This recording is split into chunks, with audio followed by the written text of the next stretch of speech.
তার মাঝে চাঁদের মর্যাদা যেমন, অনেকগুলো আবেদের মাঝে একজন আলেমের মর্যাদা ঠিক তেমন। সুবহানাল্লাহ, সুবহানাল্লাহ।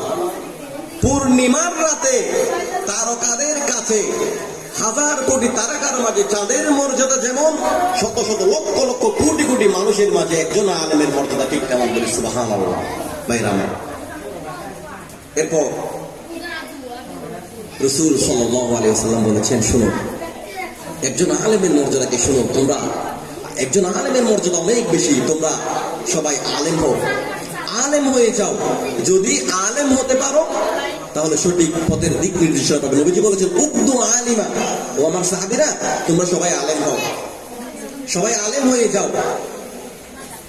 নবীজি বলেছেন, উকদু আলিমা আও মুতাআল্লিমা আও মুস্তাহিব্বান আও মুহিব্বান। নবীজি বলেছেন, ও আমার সাহাবীরা, তোমরা সবাই আলেম হও।